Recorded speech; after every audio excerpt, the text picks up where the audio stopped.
Construcción de Paz de Claxo. Un gusto saludarlos en este maravilloso evento, precisamente felicitando inicialmente a nuestros grandes amigos y colegas de OMA por esta excelente iniciativa. Hoy día encargada, ¿verdad? Liderando precisamente el panel en el cual vamos a tener unas excelentes representaciones de nuestros compañeros quienes van a generarnos un maravilloso aporte hoy 25 de noviembre en el panel número 4 denominado Lex Mercatoria, Derechos Humanos y Democracia, en la cual contaremos con la participación de el doctor Pedro Ramiro, la doctora, a quienes saludamos cordialmente, la doctora Charlotte Bach, Pablo Ignacio Rodríguez y el cierre con mi persona. Recordarles a todos los asistentes que tendremos una interpretación en portugués y en inglés, por lo tanto, pues nuestras presentaciones van a ser un poco pausadas, ¿verdad? Y contamos precisamente con 15 minutos de presentación de ese compartir de saberes y esta maravillosa retroalimentación de parte de nuestros panelistas, y al final vamos a darle respuesta a todas las preguntas que ustedes van a poder presentarnos a través del chat o del QR, por favor. Entonces, cordialmente bienvenido a todos. Vamos a iniciar con el doctor Pedro Ramiro. Bienvenido. El doctor Pedro Ramiro es doctor en Ciencias Químicas por la Universidad Complutense de Madrid. Desde el año 2005 forma parte del Observatorio de Multinacionales en América Latina, la OMAL, de la cual actualmente es el coordinador, y dirige un proyecto de la Asociación Paz con Dignidad para investigar y denunciar los impactos de la expansión global de las empresas transnacionales. Entre sus publicaciones se destacan los libros Contra la Lex Mercatoria, que fue coescrito con otro excelente referente como lo es el doctor Juan Hernández Ubizarreta, también referente que con su obra ¿Dónde va el capitalismo español?, coescrito con Erika González. Tenemos otras publicaciones actuales como de Ginebra, el libro Doc de Ginebra, a Gasflow, sin novedad en las cumbres. Tenemos además el poder corporativo en la Europa del capital. También nos vamos a encontrar precisamente el escenario post-COVID y la oportunidad para una nueva economía, las rutas del capitalismo verde, bienvenidas refugiadas. Y bueno, si sigo con su hoja de vida, pues se nos van precisamente esos 15 minutos. Así que un gusto, doctor Pedro Ricardo, adelante, quien además, el doctor Pedro Ramiro, además, precisamente ha sido un gran referente en mi tesis doctoral, así que encantada de verlo, de saludarlo, de reconocerlo, y muchísimas gracias, bienvenido.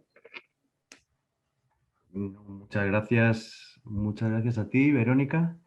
Muchas gracias a OMA por la invitación al seminario, y un gusto compartir aquí pues esta noche para mí, aquí ya en España, esta tarde para ustedes allá.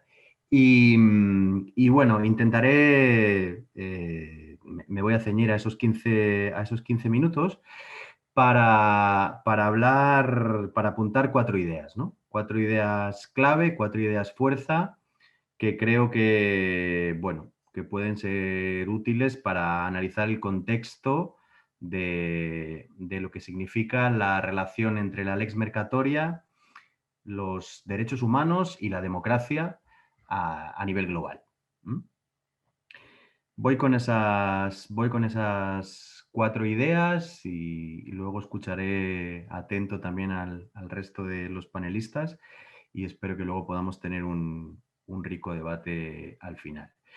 Primera idea, la idea de que la crisis que estamos viviendo, que es una crisis sistémica, es una crisis civilizatoria, es una crisis que está afectando de lleno a los núcleos centrales de la democracia liberal. La crisis que, como digo, es sistémica, es holística, que estamos atravesando, que tiene una parte de crisis estructural del capitalismo, del sistema económico en el que vivimos, que tiene una serie de problemas estructurales de muy difícil solución. Básicamente 3: estancamiento económico, endeudamiento masivo y aumento de las desigualdades sociales, ¿no? Esa tríada de factores, esos tres factores, estancamiento, deuda y desigualdad, son tres factores bueno, que estructuralmente hacen que el capitalismo esté en crisis económica y financiera permanente. Pero si a esos factores socioeconómicos se le añade además que estamos en una crisis ecológica sin precedentes, ¿no? Lo que algunos autores ya caracterizan como el capitaloceno, una era geológica, una nueva era geológica en la historia de la humanidad, como consecuencia no de las actividades del ser humano, sino del capitalismo, ¿no? En donde no todas las personas tenemos la misma responsabilidad, ¿no? El capitalismo ha llevado al planeta a una serie de transformaciones geomorfológicas que hacen que estemos entrando en una nueva era, ¿no? Los efectos más claros son el cambio climático, la emergencia climática que vivimos, pero también la pérdida de biodiversidad y, bueno, muchos efectos ambientales en general, ¿no?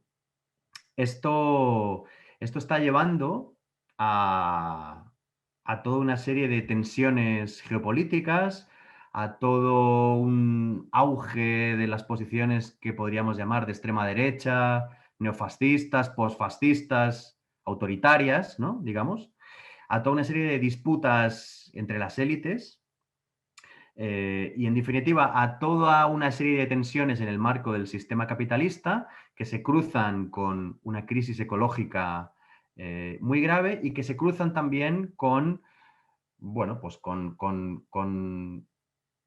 otros factores estructurales que hacen que atravesemos esa crisis civilizatoria, ¿no? Sobre todo el que tiene que ver con la colonialidad del poder, ¿no? Que vivimos en un sistema profundamente racista, y también todo el modelo heteropatriarcal, ¿no? Toda la configuración de la evidente desigualdad entre hombres y mujeres con el patriarcado. Bueno, todo ello mezclado en un sistema de dominación múltiple está llevando a una fuerte crisis del sistema representativo, del sistema formal de la democracia liberal, ¿no? En, todo lo que surgió, digamos, todo el modelo que se expandió luego a nivel global, que surgió en los 30 gloriosos, que así se llaman en Europa, ¿no? Los 30 años posteriores a la Segunda Guerra Mundial, pues entre la mitad de los años 40 y la mitad de los años 70 del siglo pasado, lo que se conoce como los 30 gloriosos, fueron un periodo de crecimiento económico en el que fue compatible la expansión del capitalismo a nivel nacional, pero también a nivel global, con la expansión de toda una serie de beneficios para la mayoría de la sociedad, a través de lo que se conoció como el estado del bienestar. Redistribución fiscal, redistribución de ingresos, aumento de salarios, etc.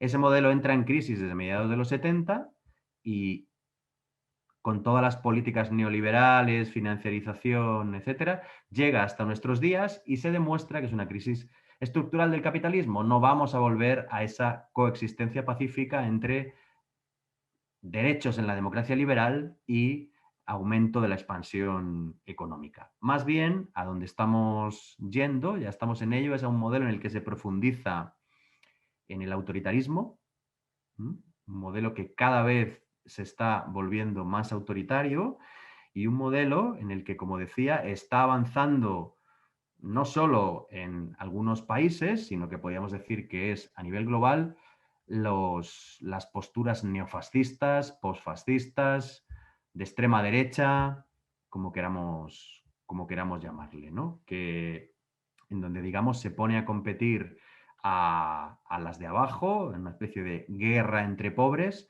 para seguir manteniendo los beneficios de las élites político-empresariales. Segunda idea. En esa crisis de la democracia liberal, como resultado de toda una crisis sistémica, se produce una descomposición del sistema de derechos humanos. Una, un, digamos, todo lo que había sido el sistema internacional de los derechos humanos que se configura a partir de la Segunda Guerra Mundial, ¿no? Desde la Declaración Universal de los Derechos Humanos del 48 hasta los sucesivos pactos, tratados, declaraciones, acuerdos internacionales, etcétera, que se van dando durante todo el siglo XX, con lo que llevamos del siglo XXI entra en una profunda descomposición, ¿no? Vemos cómo sigue avanzando la mercantilización de la vida, la mercantilización de bienes, servicios, saberes, bueno, todo lo que puede ser susceptible de comprarse y venderse es mercantilizado por encima de los derechos individuales y colectivos, por encima del interés general, tiene prioridad la mercantilización de la vida y eso lleva a toda una destrucción de derechos, a un expolio territorial y a una, también en muchos casos, violencia y criminalización de las personas y organizaciones que se oponen a este modelo, ¿no? Digamos que lo que tiene prioridad con todo el avance del siglo XX y lo que llevamos del siglo XXI es la conformación de una constitución económica global,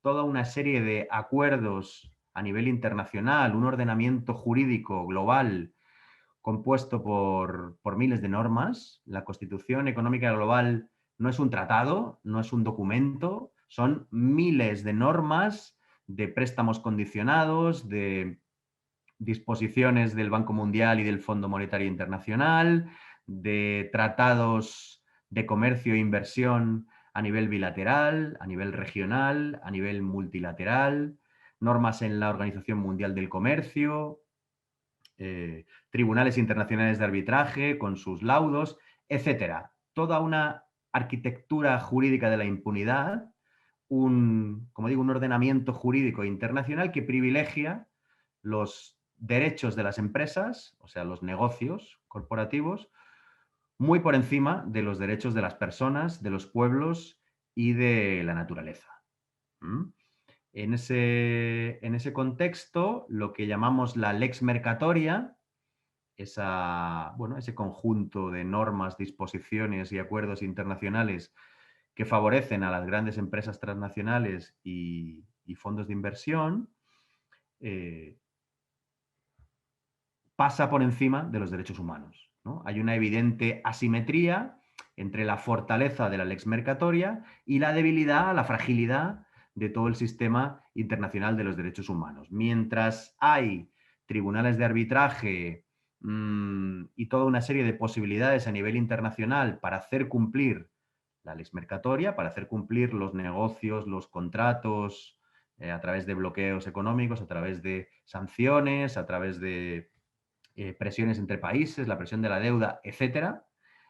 ¿Qué pasa con las obligaciones de estas mismas empresas, ¿no? O lo que es lo mismo, ¿qué pasa con los derechos de las comunidades afectadas por sus operaciones, de sus trabajadores y trabajadoras, de los pueblos y de la naturaleza? Pues que no tienen esos órganos, esas instancias, esas normativas para poder defenderse.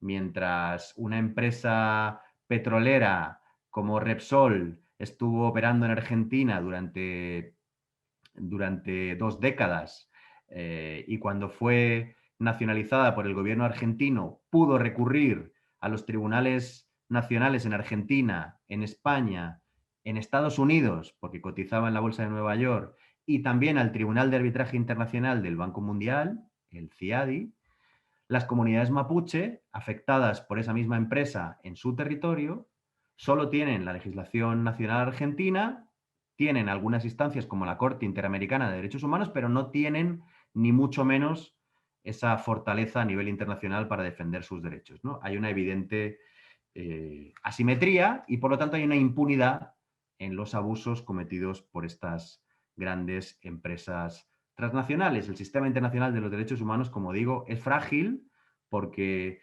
mientras las operaciones de las compañías se defienden a nivel transnacional, sus obligaciones se limitan al marco nacional Y el derecho internacional de los derechos humanos se queda poco menos que en un cajón, se queda poco menos que en una esquina y es muy difícil de aplicar y es muy frágil.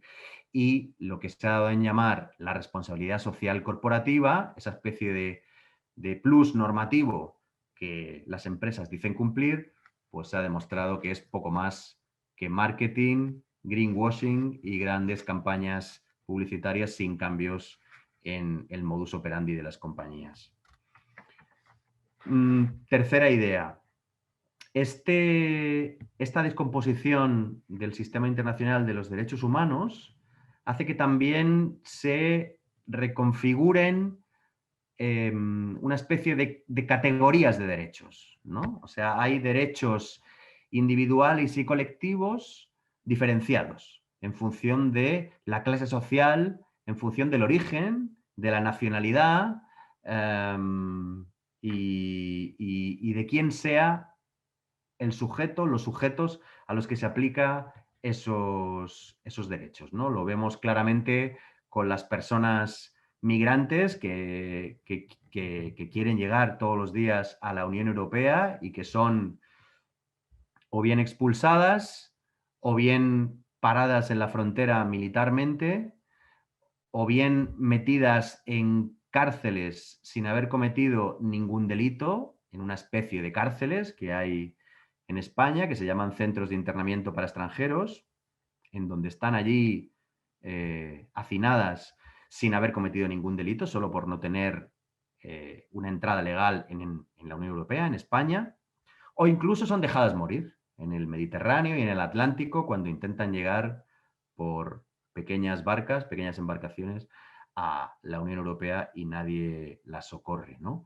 Es un modelo que podríamos llamar de necrocapitalismo, un modelo, es fuerte decirlo, pero es un modelo de muerte, un modelo de desposesión, de expulsión y de necropolítica. Necropolítica en el sentido de que definía Achille Mbembe, ¿no? De dejar morir a aquellas personas que no son valiosas, que no son útiles, que no consumen, que no son funcionales al sistema, ¿no? Dejarlas morir en el Mediterráneo, dejarlas morir en conflictos armados, en desplazamientos ambientales, etcétera, ¿no? Y ahí se produce, como digo, esa reconfiguración de los derechos, de las categorías de derechos, y uno parecería que tiene diferentes derechos en función pues de, por ejemplo, de su nacionalidad, ¿no? Eso en la Unión Europea o en Estados Unidos se ve desgraciadamente muy bien, pero también en función de su color de piel, de su clase social, del dinero que tenga,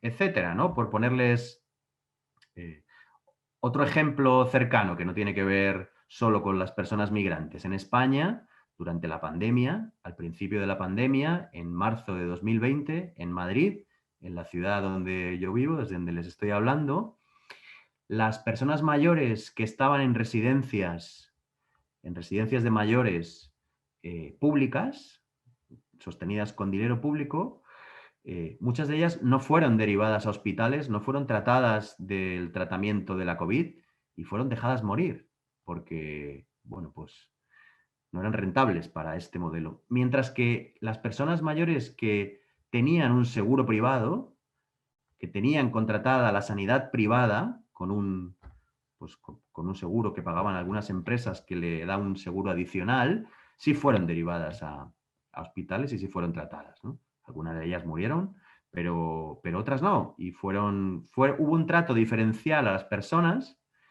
En este caso, no solo, no por su país de origen, no por su color de piel, sino por su clase social, por la diferencia entre haber contribuido a un sistema privado o solo al público, ¿no? Eso es pura necropolítica.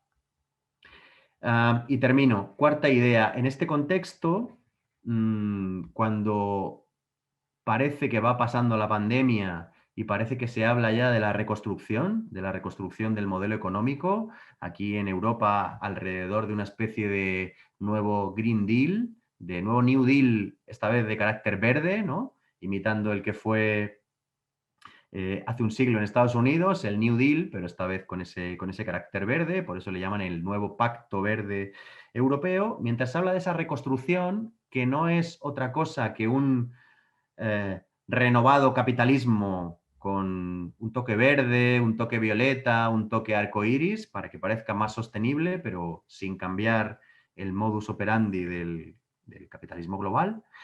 La realidad es que sin una confrontación, sin un conflicto fuerte con los núcleos centrales del modelo capitalista, no va a ser posible cambiar este estado de cosas, ¿no? Hablamos muchas veces de que son necesarios mecanismos de control, claro que sí, para paliar esa asimetría normativa entre derechos y obligaciones de las grandes empresas, entre lex mercatoria y derechos humanos.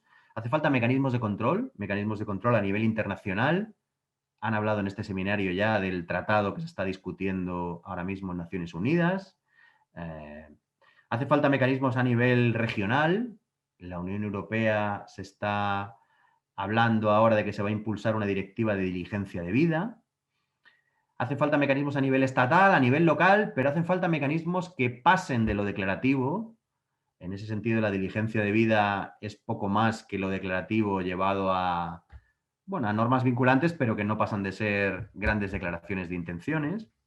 Hace falta normas vinculantes y normas fuertes para controlar al gran capital. Y esto, solamente una idea quiero dar aquí, no es tanto una cuestión de técnica jurídica como de voluntad política. Estamos ahora mismo en un seminario donde muchas y muchos de ustedes son juristas y saben mucho de leyes y de legislaciones, y eso es fundamental para el cambio social y para la transformación social, pero sin voluntad política no habrá legislación, no habrá regulación que cambie este estado de cosas, ¿no? Actualmente hay muchas normativas que podrían usarse para cambiar el estado de cosas y que no se usan por voluntad política o por falta de voluntad política, y otra serie de normas que se podrían crear, que se podrían implementar y que no se hace porque se quiere seguir favoreciendo a las élites político-empresariales.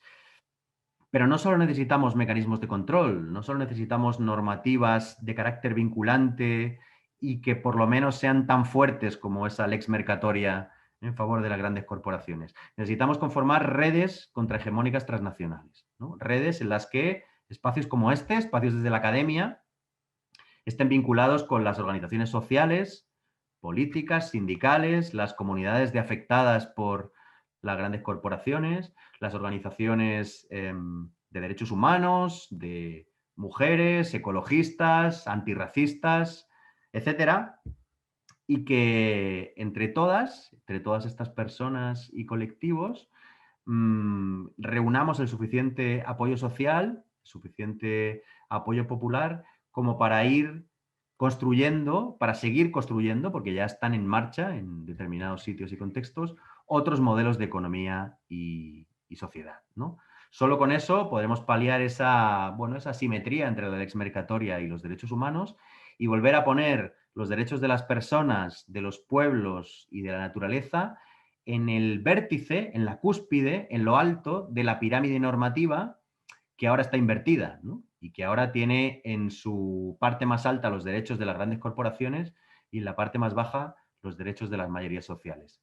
Para invertir esa pirámide normativa y situar en la cúspide los derechos humanos, necesitamos estas redes contrahegemónicas transnacionales y, bueno, muchos espacios como este en los que podamos seguir construyéndolo entre activistas, juristas, gente de organizaciones sociales de todo el mundo.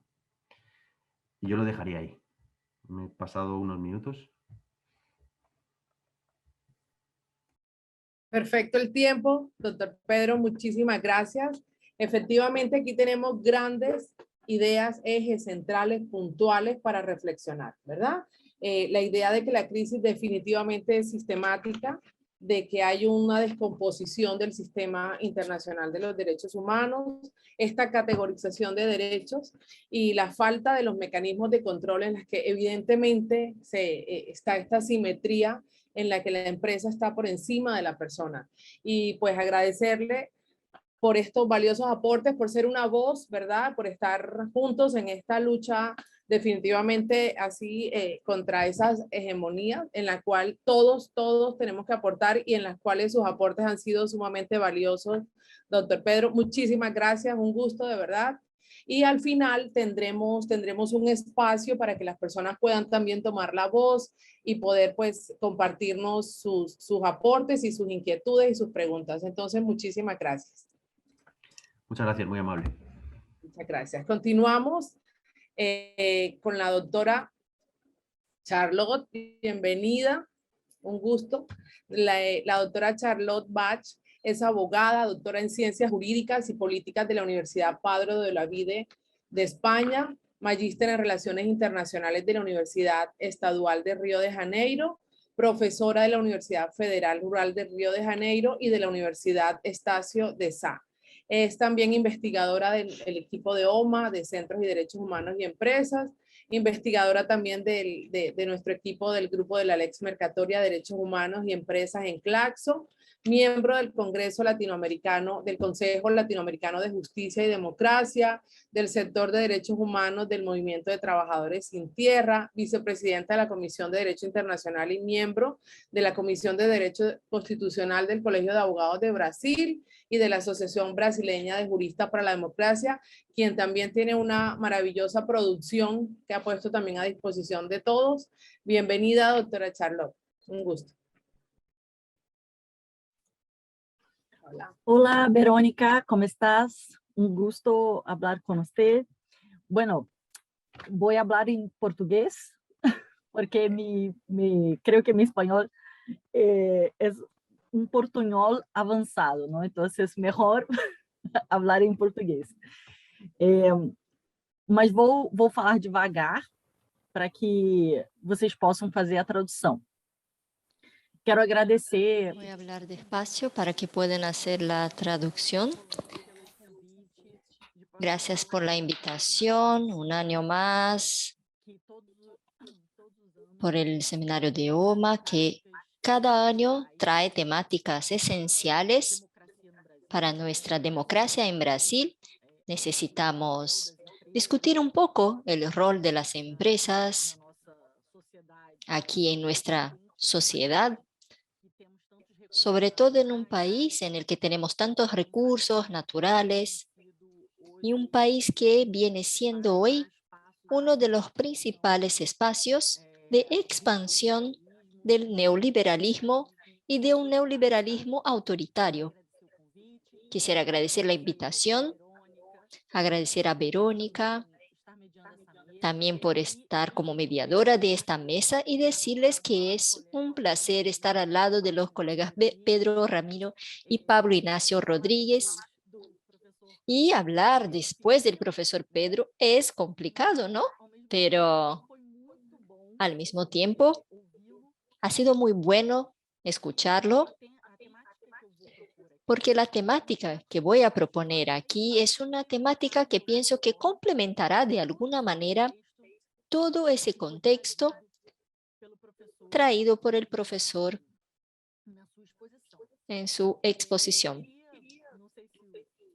Y no sé si mi amigo Pablo hablará de eso, pero quisiera divulgar el artículo que escribimos juntos y que fue publicado por Claxo, que es un artículo que se llama Empresas mineras chinas y derechos humanos en Ecuador. Recién publicado, y quisiera invitarlos a leerlo.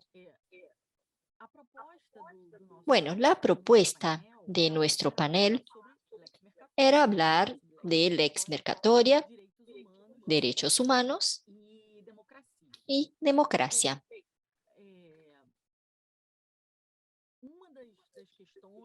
Uno de los temas después de ese panorama general presentado por el profesor Pedro Ramiro,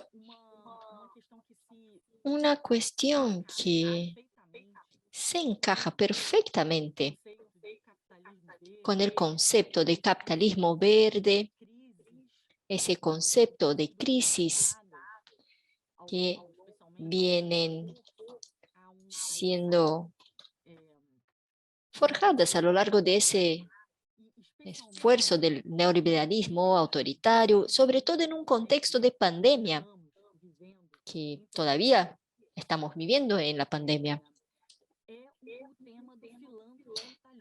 Es el tema del filantrocapitalismo, un tema poco explorado todavía por la academia, pero que me parece muy pertinente cuando hablamos de nuestro momento histórico,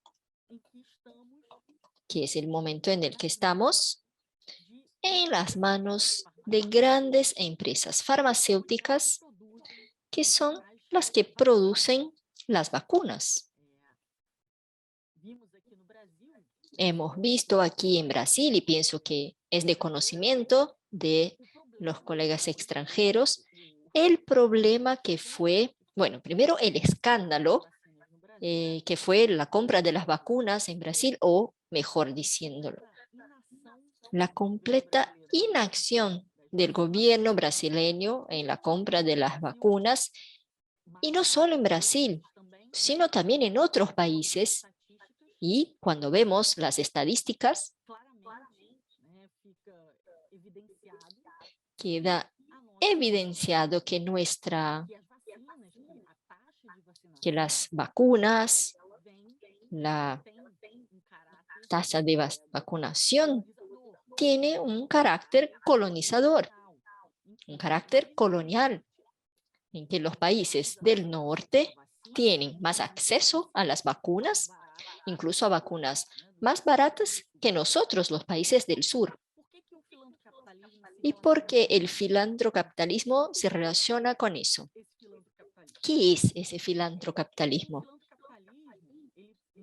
El filantrocapitalismo en ese contexto que nos trajo el profesor Pedro, el término filantrocapitalismo ha sido utilizado por primera vez en 2006 por Matthew Bishop,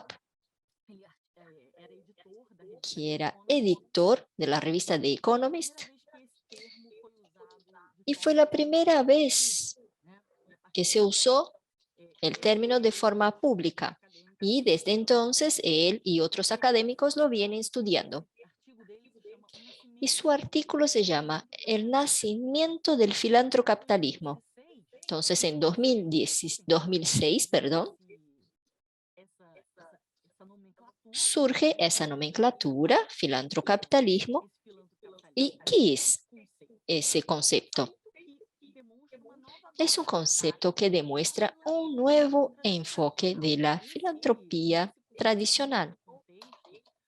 En ese nuevo contexto de neoliberalismo, sobre todo neoliberalismo autoritario, el filantrocapitalismo está marcado por una filantropía que viene a partir de donaciones financieras que son instrumentos de promoción de la mejoría de la calidad de vida de las personas y de la sociedad como un todo, pero esas donaciones vienen sobre todo de grandes corporaciones internacionales.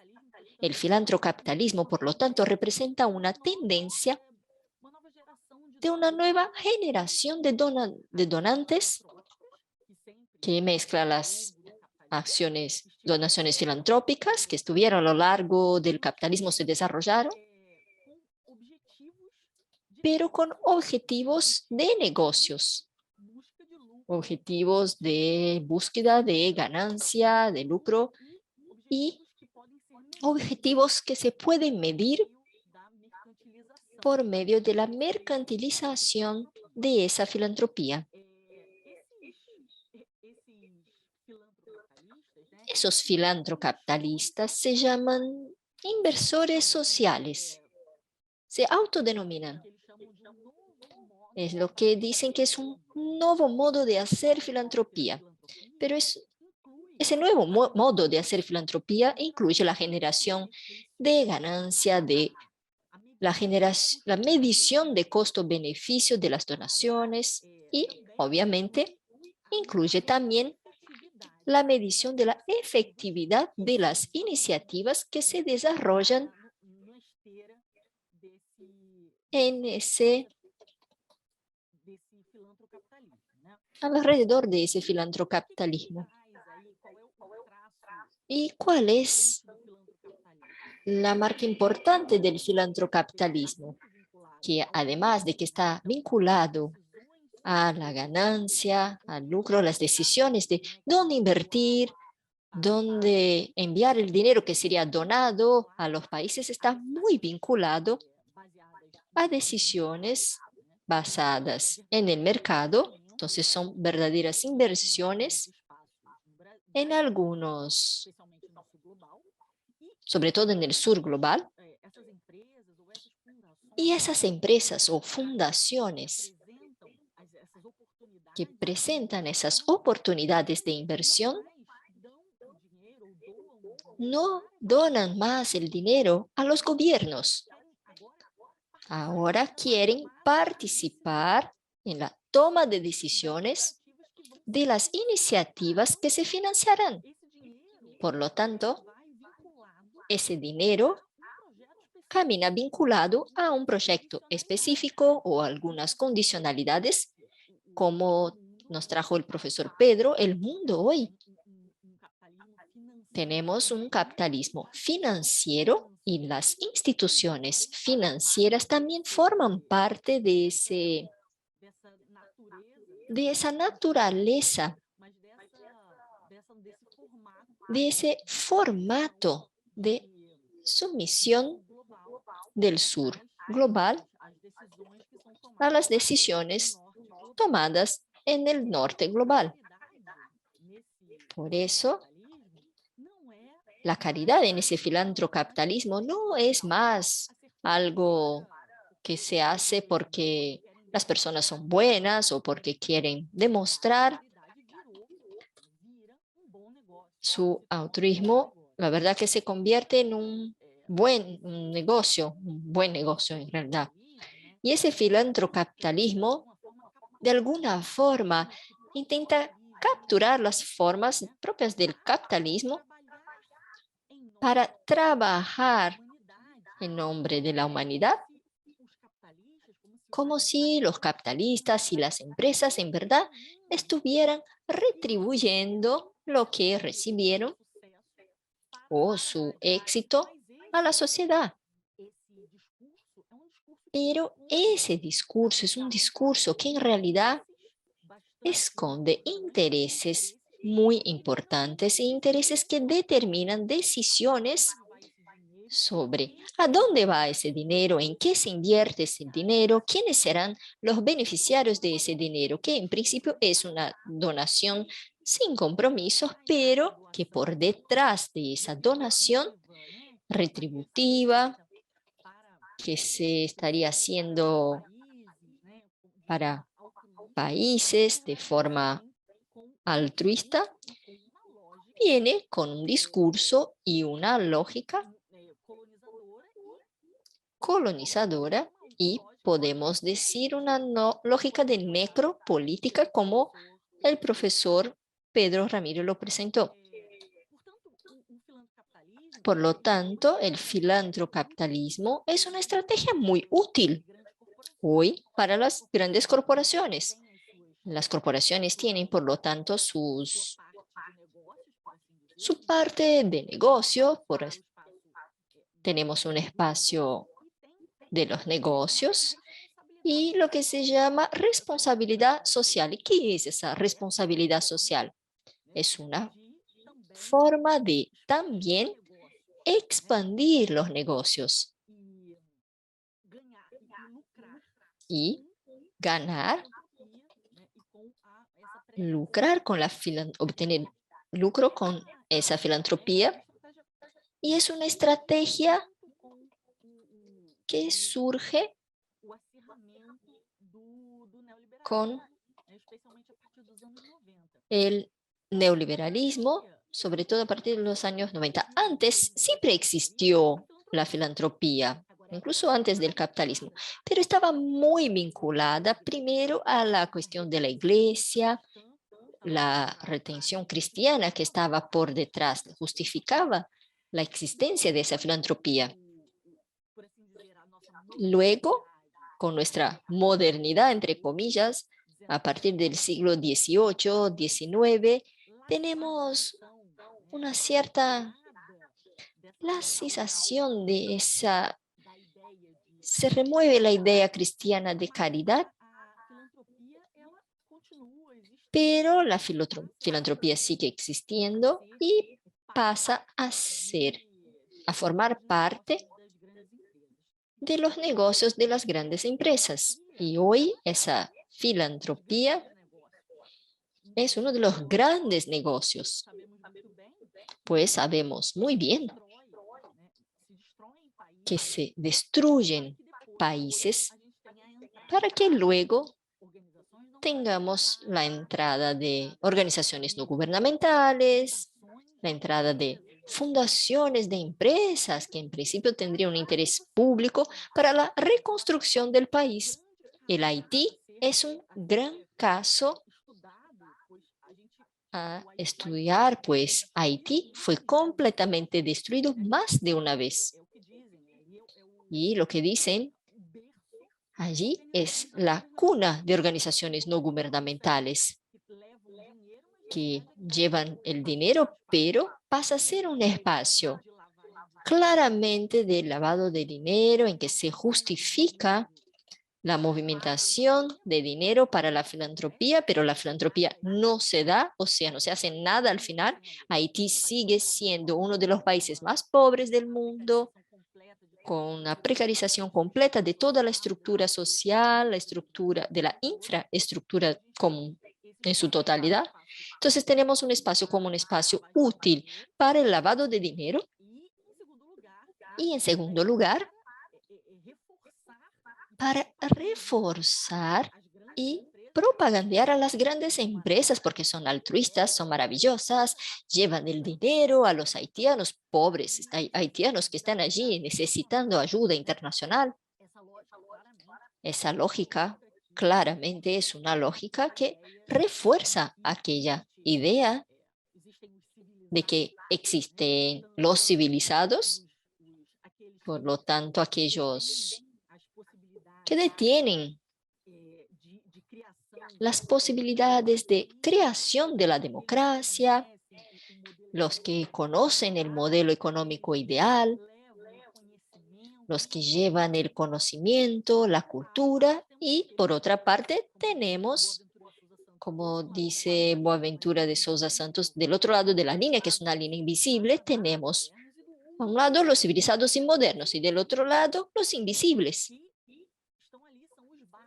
que están ahí y son los bárbaros, los no civilizados, aquellos que no tienen cultura porque lo que ellos tienen son creencias, es todo folclore. No hay conocimiento científico porque todo es creencia. Entonces esa división del mundo se reproduce no solo por la lógica de las empresas como una lógica de negocios, sino también en esa lógica de responsabilidad social de las empresas. Una lógica que pasa por la filantropía que las grandes empresas hacen hoy en nuestro escenario internacional. ¿De qué forma esas grandes empresas se presentan? Ellas se presentan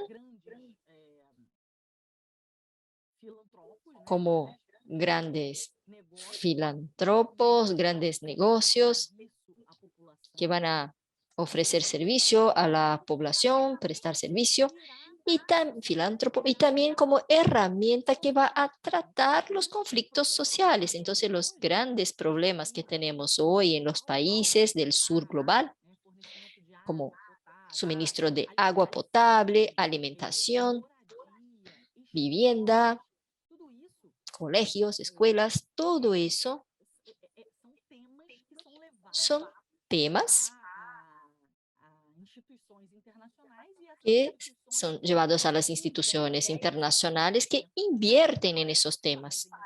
Pero ahora, ¿qué hacen esas instituciones? Invierten en los sistemas no para demostrar que aquella situación de desigualdad es una situación que ha sido creada socialmente, sino que simplemente lidian con ese conflicto social para reforzar el mantenimiento de aquella desigualdad. Mejora quizá un poquito la calidad de vida de algunas personas, pero no cambia la estructura desigual que originó aquella verdadera vulnerabilidad en la que están sometidas las personas. Por lo tanto, lo que vemos hoy es que la subordinación del bienestar social, la subordinación de la reducción de la pobreza al mercado financiero. Y uno de los medios es justamente ese espacio del filantrocapitalismo.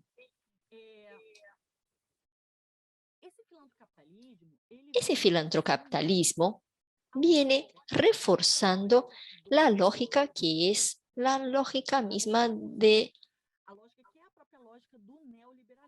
neoliberalismo, que es una lógica de demostrar, de intentar reforzar la ineficiencia del Estado versus la eficiencia de los mercados.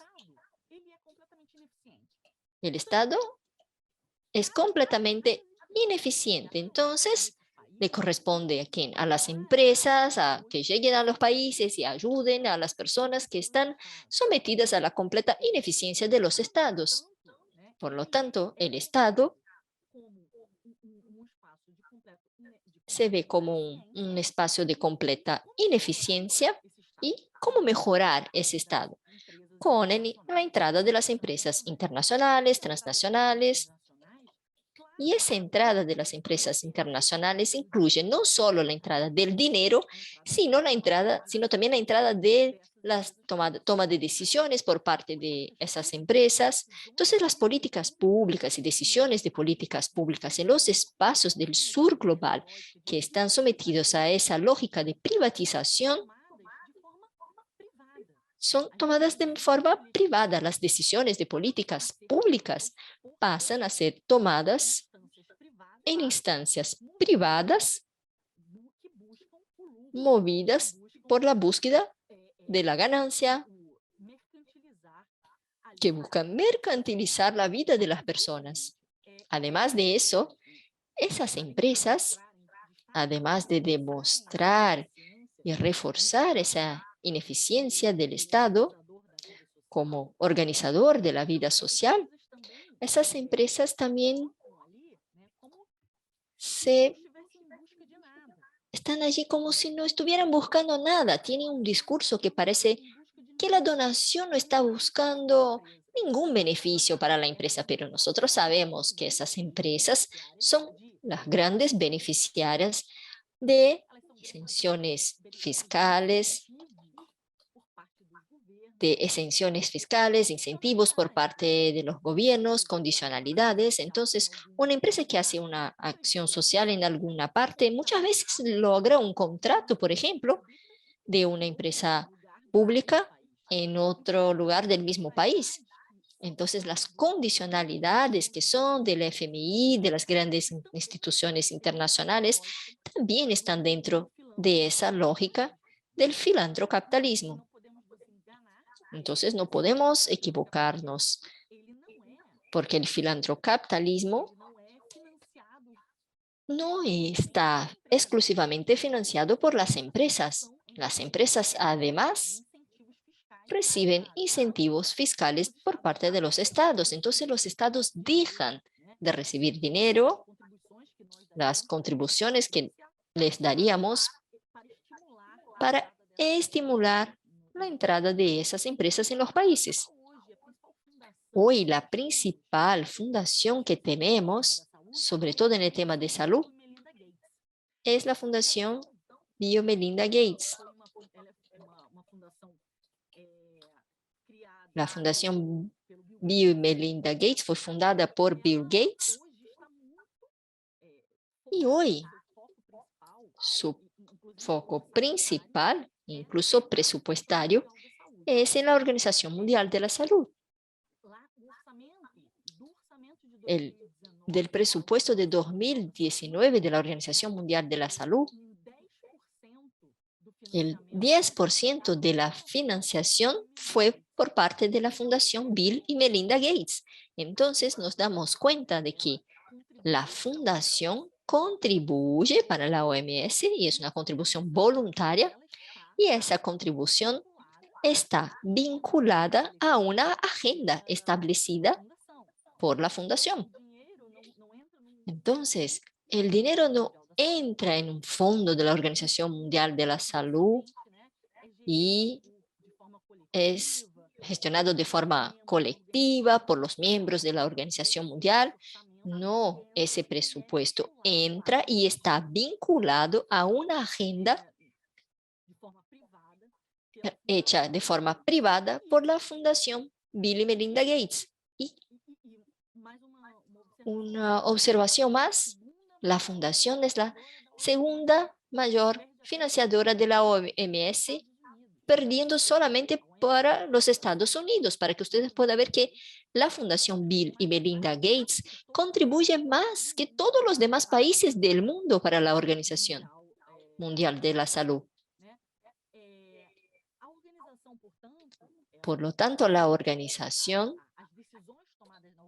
las decisiones tomadas en la organización sufren varias consecuencias, no solo debido a la Fundación Bill y Melinda Gates, sino otros filántropos también, otros espacios de filantropía que la financian. ¿Y por qué es un problema esa financiación?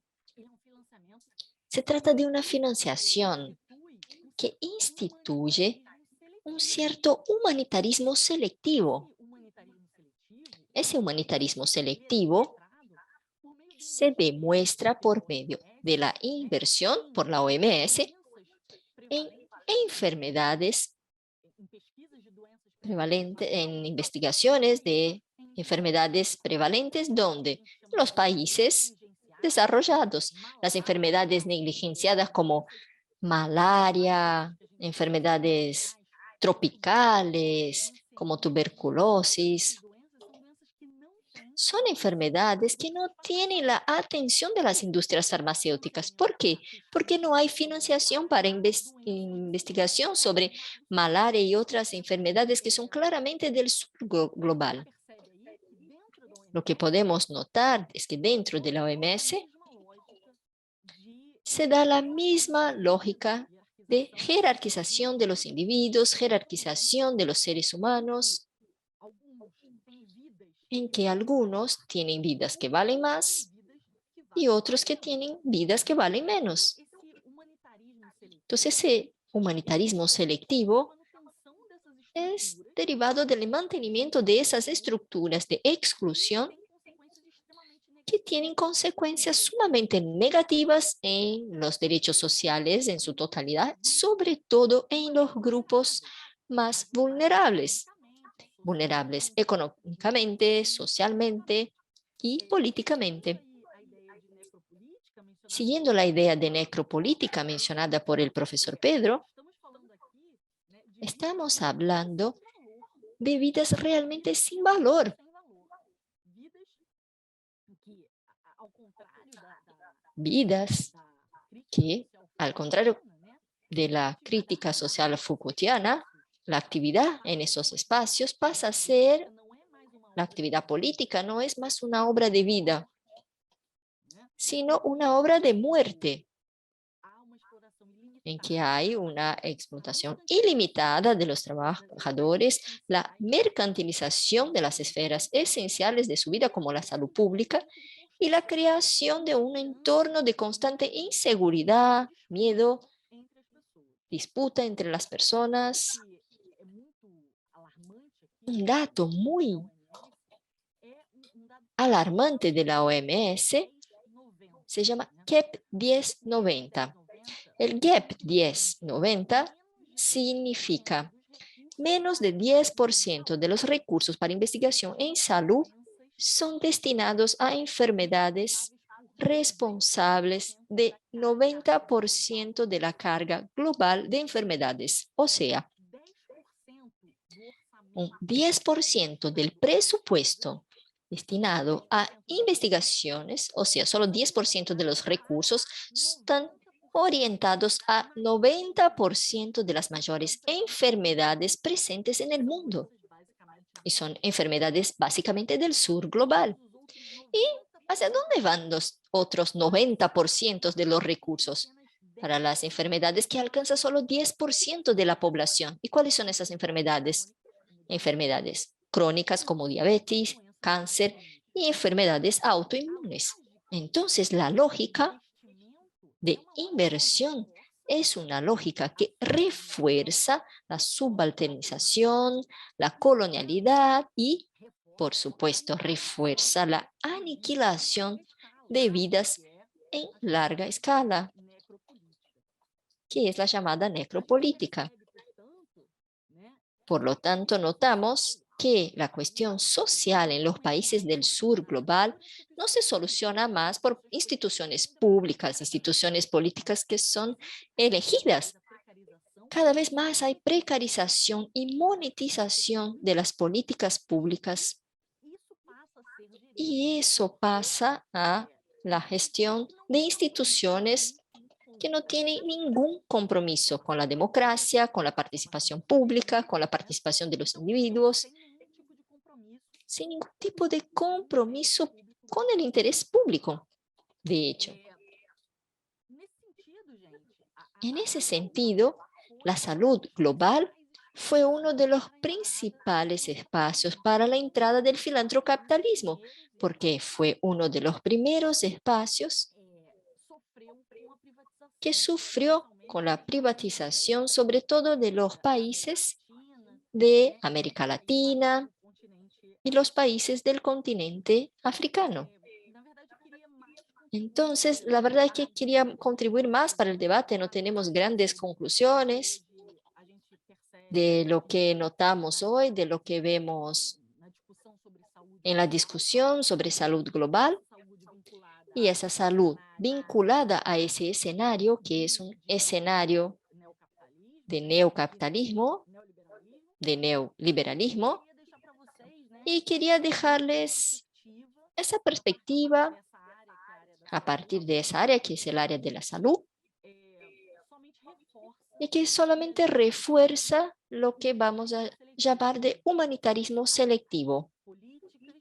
Las políticas humanitarias se hacen solamente para algunos humanos. Hay una división. Los que son humanos, por lo tanto, merecen el cuidado y el acceso a la salud, y los que no son humanos no merecerían el acceso a la salud, el acceso a espacios que son espacios de cura y prevención a la salud. Quisiera agradecer mucho a Verónica por el espacio y creo que sería una sugerencia más para que siguiéramos con un debate en nuestra sala. Gracias. Un gusto, lástima que siempre queremos más y más tiempo para estas maravillosas contribuciones, reflexiones. Qué lástima que esa filantropía que realmente etimológicamente significa ese amor al hombre por la humanidad, no vemos cómo, si bien forma parte de ese concepto y de esa teorización de la responsabilidad social corporativa, no forma parte realmente de su ADN, ¿verdad? Lamentablemente se ha desvirtuado todo hacia esta arquitectura jurídica de la impunidad. Vemos cómo esta captura corporativa, vemos cómo se siguen violando precisamente los derechos humanos en lugar realmente de evidenciar ese amor del hombre por la humanidad a través de la excelente función social que podrían desarrollar a nivel empresarial. Entonces, muchísimas gracias por estos aportes. Hay varias preguntas, pero les recuerdo a todos que nos pueden compartir sus preguntas en el QR y en el chat, y al final tendremos precisamente el uso de la voz para dar respuesta a ellas. Muchísimas gracias. Continuamos. Gracias, Charlotte. Un gusto. Continuamos con Pablo Ignacio Rodríguez Vasco, un excelente profesor, colega, amigo, quien es doctorante, magíster en Relaciones Internacionales, con mención en Negociación y Cooperación Internacional. Tiene a cargo la línea de investigación China, Economía Política Internacional y Movilidad Humana. Es parte también del equipo del grupo de trabajo Claxo, del Mercatoria, Derechos Humanos y Democracia. Se desempeña como investigador en Flaxo, Ecuador, y coordinador de movilidad humana en las aldeas infantiles de Ecuador. Una excelente labor que a todos nos enorgullece. Bienvenido, doctor Rodríguez, un gusto saludarlo. Buenos días, Vero. Buenos días a todos los asistentes en este panel. Es un placer para mí estar aquí. No sé, tenía problemas con la cámara, no sé si me pueden ver bien. Perfecto. Ok, perfecto. En este punto quiero empezar con una frase de Naomi Klein, la cual me gusta mucho y describe muy bien. Un poco escuchaba al doctor Pedro Ramiro y también a Charlotte en esta etapa del capitalismo, de la guerra del capitalismo en contra del clima y también los derechos humanos. En este sentido, es una verdad incómoda, pero también una verdad cómoda. Y a veces manejamos un discurso negacionista desde los derechos ambientales y humanos hacia la depredación del medio ambiente. Mucho más cuando abordamos el tema de las industrias mineras. En este momento voy a compartir pantalla. Igual me confirman si pueden verla. Perfecto. Para el desarrollo de la siguiente exposición abordaré el capítulo que escribimos en conjunto con Manuela Rowland y la profesora Charlotte Bach. Ha sido un placer compartir con ustedes este espacio y también el libro de Lex Mercatoria a cargo de la profesora Adoración Guamán. Agradecer también el espacio de JOMA para presentar los resultados de esta investigación titulada Empresas mineras chinas y derechos humanos en Ecuador. Hemos analizado el caso de la comunidad de San Marcos, un caso de desplazamiento forzado y la importancia de allí de hablar de un tratado internacional sobre empresas y derechos humanos.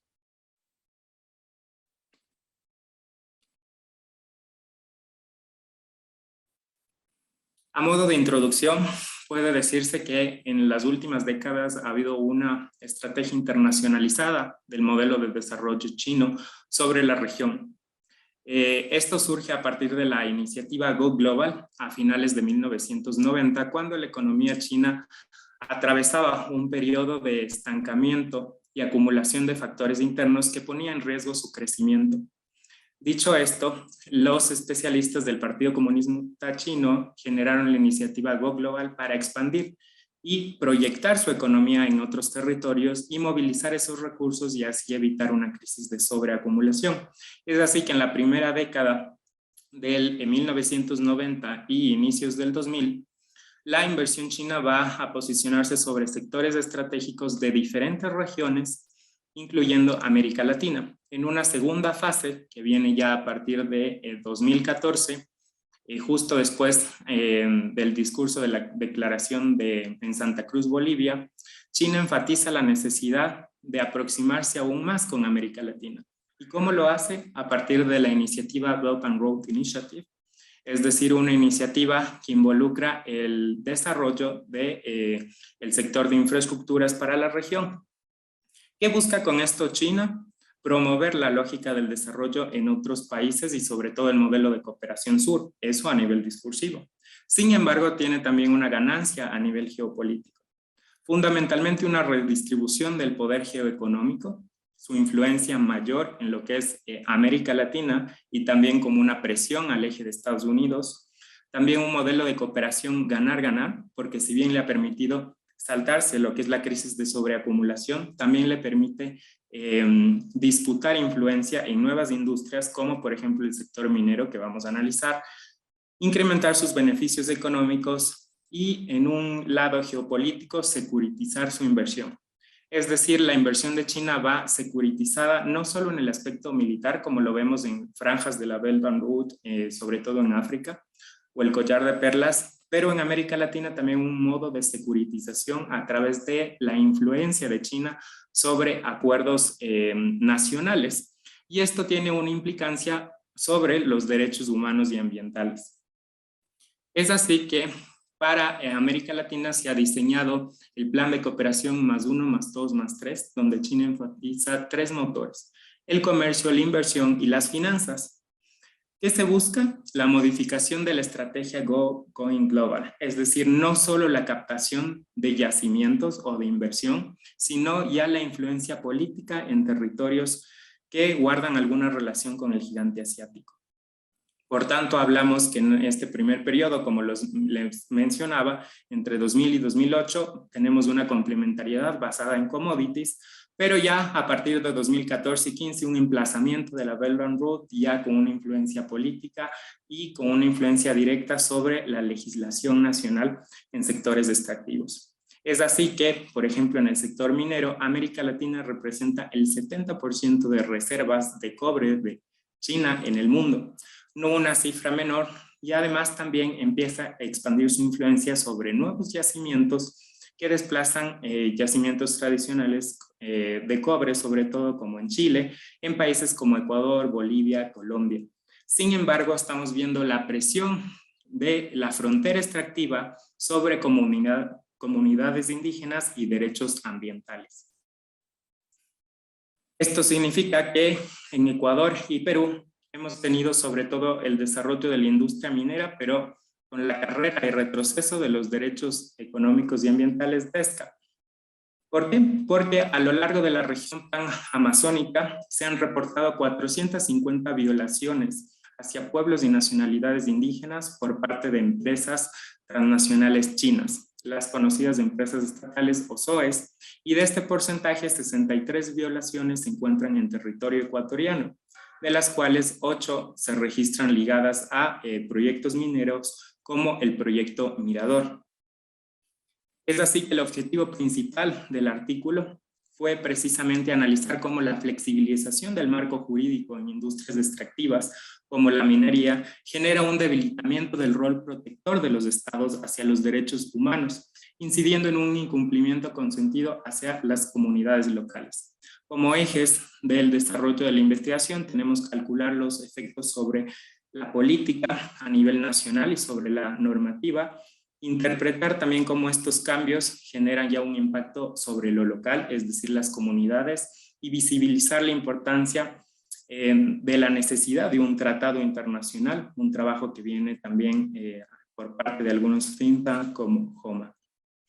Para el abordaje teórico hemos partido a través de la economía política internacional. ¿Por qué? Porque nos permite entender al desarrollo visto como una entelequia. El desarrollo de construirlo a través de una agenda que está construida por múltiples intereses, más allá del interés nacional. Por lo tanto, en la construcción de una agenda nacional de desarrollo, y en este caso el sector minero, tenemos a múltiples actores nacionales y tanto internacionales que están jugando a nivel de la política sus propios intereses y que pueden direccionar la agenda de desarrollo hacia sus propios cálculos. En este caso, las élites locales del sector minero y las élites internacionales de las empresas locales e internacionales chinas. Por lo tanto, se reconfigura una nueva geografía del desarrollo. Tanto Estado y empresa empiezan a tejer una red compleja de intercambios que compromete el ejercicio de los derechos humanos y que además direcciona el desarrollo local hacia intereses privados. Por lo tanto, tenemos un despliegue de la captura corporativa del Estado y las empresas transnacionales. Pero ¿qué trae como esto como resultado? Vuelve a rearticular dentro de la economía política internacional el discurso de la dependencia. Y si bien es un concepto que a nivel histórico América Latina lo ha recorrido muy bien, sobre Ecuador tenemos dos matrices en esta área. La primera, evidentemente, es su naturaleza económica a través de la inversión china en Ecuador. Recordemos que para el tamaño de Ecuador, China ha sido durante la última década su principal financista en industrias estratégicas como energía y cobre. Y también sobre una segunda área, que es un régimen de violencia sobre los derechos humanos. Es decir, como resultado de la captura corporativa del Estado por parte de las transnacionales chinas, hay esta flexibilización de los marcos jurídicos. Pero esta marginalización genera comunidades víctimas, lo que nos habla Dussel. Conforme movemos el derecho internacional, conforme movemos el marco protector de los derechos humanos hacia el interés privado, vamos generando comunidades de muerte, comunidades de destrucción, halos de contaminación, también los mencionan varios autores, o círculos viciosos de contaminación y pobreza. Por lo tanto, el cambio climático también no solo tiene que ser ambiental, sino tiene que ser una problemática abordada desde lo social, al involucrar un punto de choque para lo que son comunidades y grupos indígenas en la región.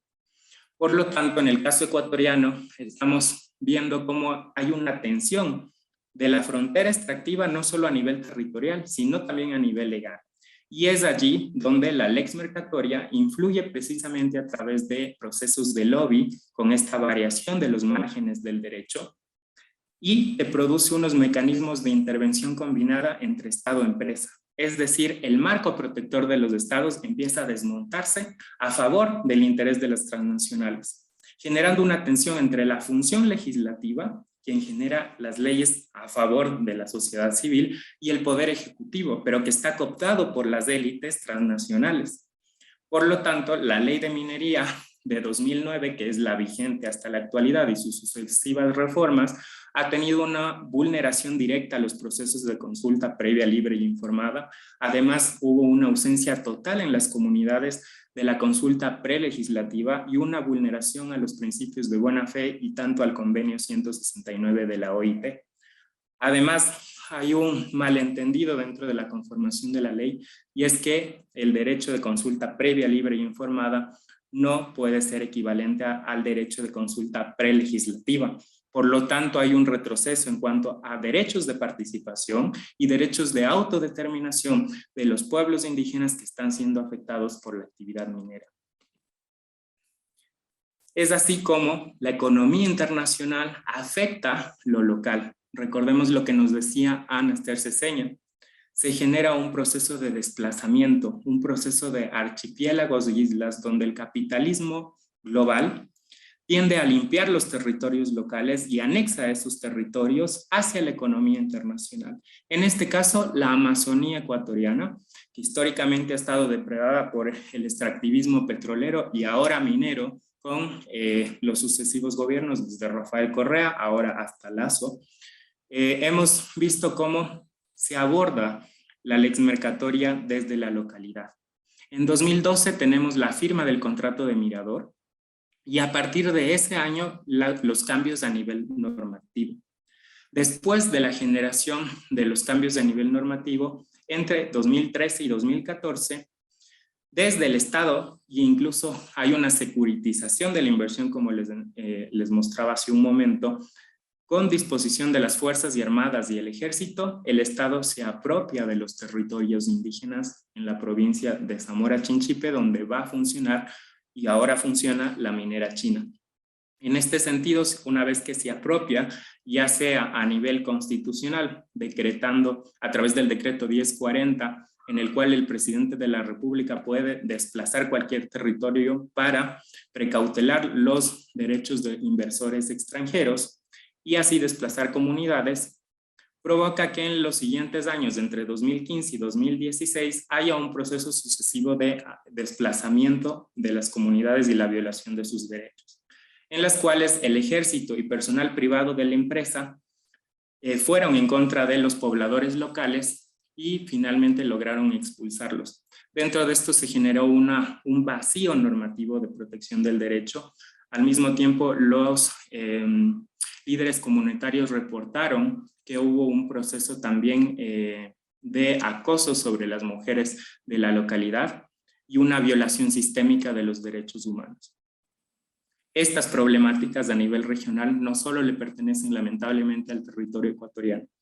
Hoy en día afrontamos la destrucción de la selva amazónica a través de la quema y la tala de árboles, también la destrucción de la franja del Orinoco, la destrucción de la cadena andina. Y esto también hace que dentro del tratado internacional se tomen en cuenta lo que son derechos ambientales y humanos como un eje de protección hacia precisamente el rol protector de los estados. Es decir, como nos recuerda Surya Deva, debemos generar un derecho de abajo hacia arriba, donde las comunidades locales, la sociedad civil, se inmiscuyan en los procesos de la toma de decisiones de la política y la agenda de desarrollo que afecte su interés interno. Por lo tanto, a través del tratado internacional se puede cuestionar la normativa de desarrollo. Pero no solo eso, sino se genera un proceso de resistencia del sur global, una ruptura con el derecho de corte eurocéntrico que permite precisamente reivindicar el sur global a través del trabajo que ha realizado la resolución 26.9, al ser una escucha a la demanda histórica de movimientos y pueblos y nacionalidades de la región.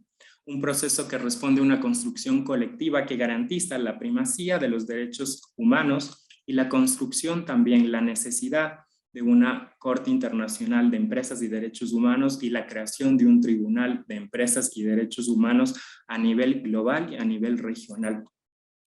Lamentablemente, hoy vivimos la guerra del capitalismo contra el clima, decía Naomi Klein, pero yo creo que es una guerra del capitalismo en contra ya de lo humano, en contra de nuestra propia supervivencia. Es así que debemos exigir el principio de due diligence a través del tratado internacional y fortalecer los procesos de participación a nivel civil y político de tanto ONGs como sector público y también comunidades locales en la generación de una norma internacional, de un tratado vinculante, trabajo en el cual también ayuda el proceso que lleva a cargo OMA. Dicho esto, las conclusiones de nuestro artículo han resignificado el campo de la economía política internacional y los derechos humanos al comprender cómo la connivencia entre el poder estatal y el poder corporativo flexibiliza los marcos regulatorios y hay una carrera, un retroceso en un desmontar los derechos humanos hacia el interior de los países, lo cual precisamente no solo expande la frontera extractiva, sino compromete el ejercicio de los derechos de autodeterminación para las comunidades indígenas. Asimismo, también hay un proceso de ruptura en las localidades, donde el mismo Estado tiende a perseguir a las localidades, a las comunidades indígenas, en pro de una agenda externa del desarrollo, pero que está invisibilizada en la lógica nacional del desarrollo. Asimismo, la necesidad y la importancia de la resolución 26.9 en la canalización de demandas sociales, como un tratado internacional que atribuye un derecho desde abajo, es decir, un derecho histórico y un derecho que reivindica la labor de la sociedad civil y sus derechos. Muchas gracias.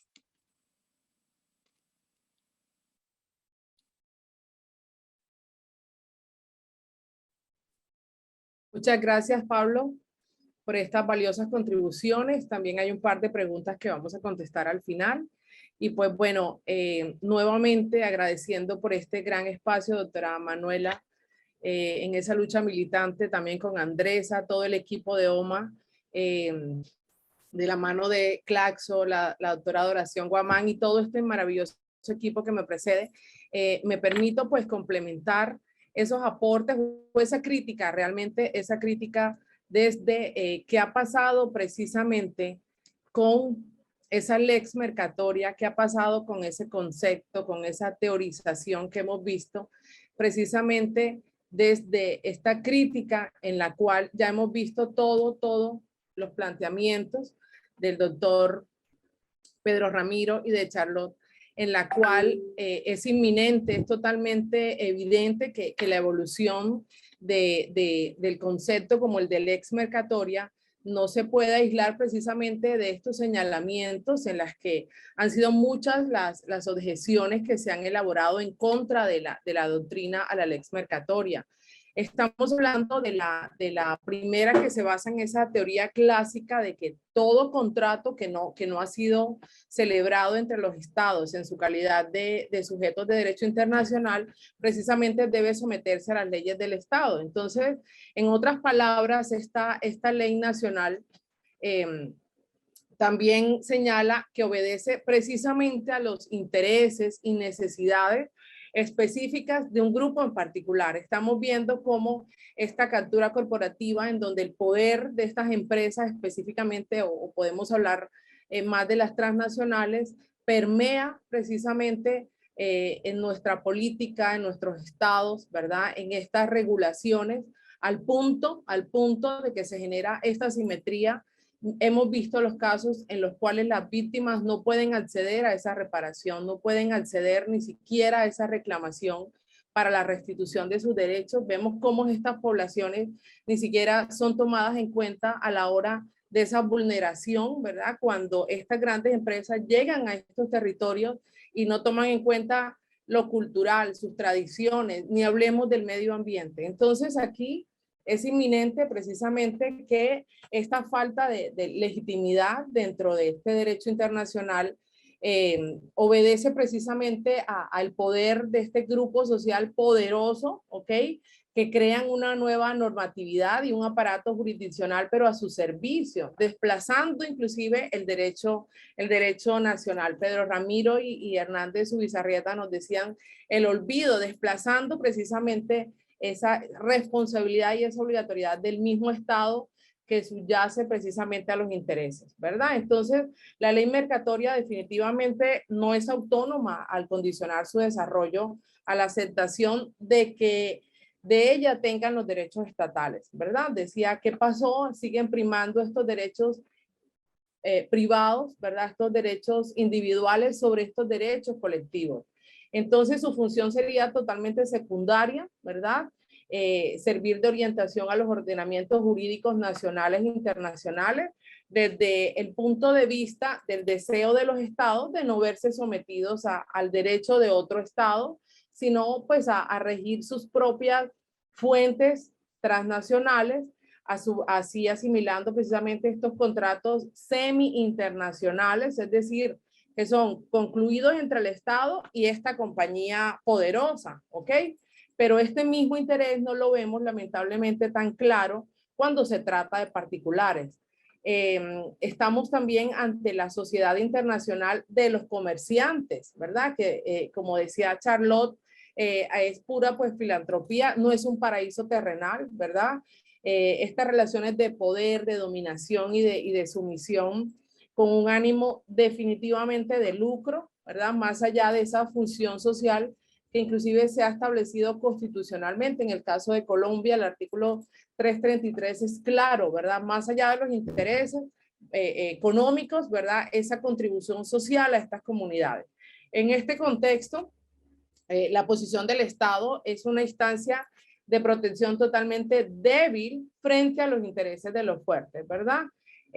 Señalamos que no